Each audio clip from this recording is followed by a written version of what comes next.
ভারতে আশ্রিত বাংলাদেশের প্রধানমন্ত্রী শেখ হাসিনাকে মৃত্যুদণ্ড দেওয়া হয়েছে, কি বলবেন এই প্রসঙ্গে?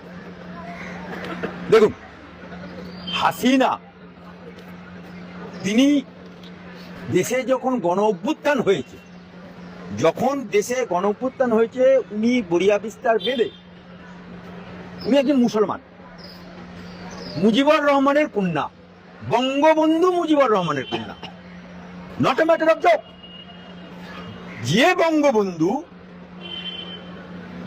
ওই বাংলাদেশ পাকিস্তান থেকে আজাদি করে, পাকিস্তানের গোলামি থেকে মুক্ত করে বাংলাদেশ প্রতিষ্ঠিত করেছিল, আমার ভারতের তৎকালীন প্রধানমন্ত্রী ইন্দিরা গান্ধীর সহায়তায়, ভারতের মিলিটারির সহায়তায় আজকে যে বাংলাদেশ দেখছে, বাংলাদেশে যে ঝান্ডা উঠছে পথ করে, আজকে যে বাংলাদেশের কনস্টিটিউশন হয়েছে, আজকে যে বাংলাদেশে আদালত হয়েছে, এই সবই মুজিবুর রহমান ভারতের সাহায্য নিয়ে করেছে।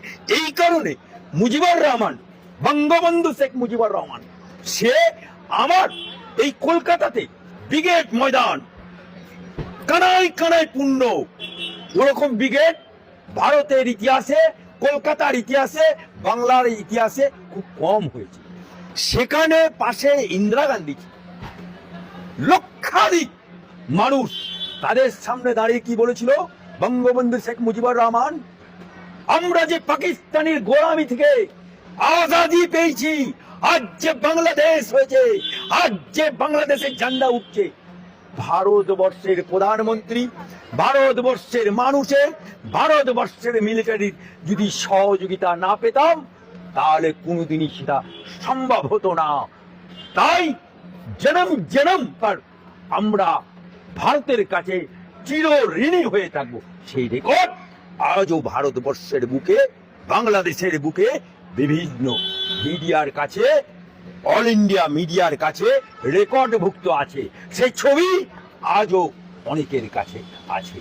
সেই বঙ্গবন্ধু মুজিবুর রহমানের কন্যা হাসিনা যখন বরিয়াবস্তা তুলল, যখন গণঅভ্যুত্থান হলো, যখন চারিদিকে হাসিনার বাড়ি ভেঙে চুরমার করার চেষ্টা চললো, আগুন লাগানোর চেষ্টা করলো, তখন উনি বাংলাদেশ গেলেন, বাংলাদেশ থেকে পাকিস্তানে গেলেন না।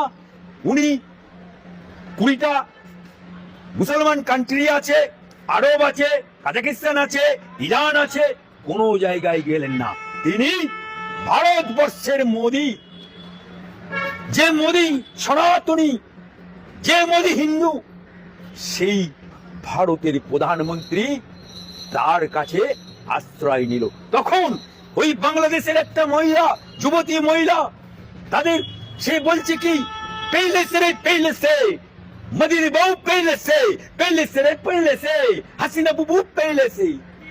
আজকে গণঅভ্যুত্থানের পরে এই যে ইউনুস, এ কোথায় ছিল? এ ছিল আমেরিকায়। ইউনুস মিন্স আমেরিকার দালাল, ইউনুস মিন্স একজন সমস্ত যে মুসলমান মৌলবাদ তার দালাল। আজকে বাংলাদেশে ইউনুস সরকার হচ্ছে কাঠপুতলি সরকার। পেছনে কারা আছে? পেছনে আছে মৌলবাদ, পেছনে আছে সন্ত্রাসবাদ, পেছনে আছে জৈশে মোহাম্মদ, পেছনে আছে আরো অনেক লস্করে তৈবা। আজকে হাসিনা পালিয়ে আসছে বাংলাদেশ থেকে ইন্ডিয়ায়, কিন্তু এই বাংলাদেশের ইতিহাস ঘেটে দেখুন, যত ভারতবর্ষের বাইরে মুসলমান কান্ট্রি দেখুন, নিজেদের মধ্যেই কেলাকেলি হয়। এই আমাদের বাংলাতেও হচ্ছে, তৃণমূলে আর আবুল ভারতের শওকত মোল্লা কেলাকেলি, অর্থাৎ দুটো বাঘের বাচ্চা থাকলেই কেলাকেলি হবে। ঠিক সেই রকম যত পৃথিবীতে মুসলমান দেশ আছে সব জায়গায় নিজেদের মধ্যে অন্তর্দ্বন্দ্ব। আজকে বাংলাদেশের ইতিহাস বলছে ওখানে বেনজির ভুট্টো ফাঁসিতে গেছে, সেখানে সেনাপতি শাসন হয়েছে। আজকে যে সরকার, ওখানকার অন্তর্বর্তীকালীন সরকার, নির্বাচিত সরকার না, সেই অন্তর্বর্তীকালীন সরকার পুতুল নাচ দেখেছে, পুতুল নাচ, পুতুল কথা বলতে জানে না, কাঠের পুতুল। কিন্তু তাদেরকে স্টেজের মধ্যে সাজানো হয় আর পেছন থেকে সুতো দিয়ে টানা হয়, টাকাটুকু টাকাটুকু বলে নাচ হয়, পুতুল নাচ।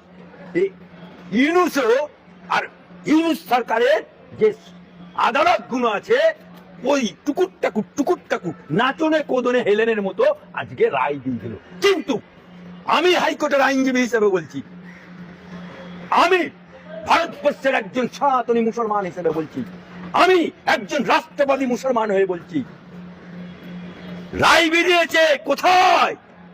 বাংলাদেশে। আয় না, কত বাপের বেটা আছিস, বাংলাদেশ থেকে ওই রায় নিয়ে আয়, যে হাসিনাকে তুলে নিয়ে যা, দেখ কেমন লাগে। লম্বা চওড়া ভাষণ আর লম্বা চওড়া আদালত, আপনার গলে में कुत्ता शेर होता है। চল ইন্টারন্যাশনাল কোর্টে, দেখি কত দম আছে। কেন বেড়া পেয়ে ওদের একটা 4 ফুটিয়া মাল আছে, 4 ফুটিয়া মুলি সাহেব, হাই সাহেব, গাই সাহেব বলে, সে আবার বলে কলকাতা দখল করবো। হ্যাঁ, 4 ফুটিয়া মাল, বউয়ের কাঁধে পড়ে না, বউকে ছুতে গেলে লাফ মারতে হয়, সে 4 ফুটিয়া মাল বলে কলকাতাকে দখল করবো। আয় বেড়া টুকবে, দেখি কত বাপের বেটা, আজ তুই বেড়া পেটি। আর হাসিনার একটা লোম সোজা করতে দেবো। ইউনুস সরকার ইতিমধ্যে আমরা দেখি যে ভারত সরকারের চিঠি লেখা হয়েছে যে আরে ওরকম চিঠি খালে ফেলে দিই, ওরকম চিঠি রোজ আসে, রোজ ফেলে দিই আমরা। ভারতবর্ষের ওরকম অগণতান্ত্রিক নির্বাচিত সরকার নয়, অন্তর্বর্তী সরকারের বা ওখানকার আদালতের রায়কে আমরা পেচ্ছাপ করে হিচু করে উড়ি দিই। কিন্তু শেখ হাসিনার এই রায় মোকাবেলা করা তো উচিত। কে মোকাবেলা করবে? আয় না, ভারত আয় না। মোকাবেলা করবে কোন শালা করবে, কোন হারামের বাচ্চা করবে আজ ইন্ডিয়াতে, দেখি কার কত দম আছে।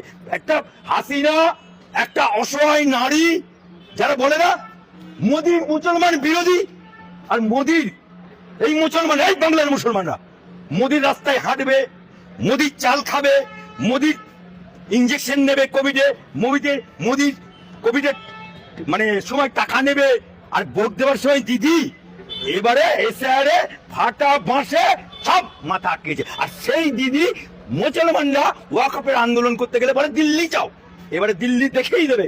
আর হাসিনা বাবু ভারতবর্ষে আশ্রয় নিয়েছে, আপনার বাড়িতে যদি কেউ বিপদ করে গ্রস্ত হয়ে যায়, আপনি কি তাকে লাত মেরে তাড়িয়ে দেবেন? এটা ইনসাফ? এটা ইসলাম বলেছে? কোন কুরআনে বলেছে? কোন হাদিসে বলেছে? বেসাহারাকে সাহারা দিতে ইসলাম বলেছে, তাই মোদি তাকে সাহারা দিয়েছে। কোন মাইকেলের ক্ষমতা নেই যতক্ষণ না ভারতবাসী চাইবে, যতক্ষণ না মোদি চাইবে, যতক্ষণ না বিদেশ মন্ত্রী চাইবে, যতক্ষণ না স্বরাষ্ট্রমন্ত্রী চাইবে, তার একটা বান ছুঁতে পারবে না।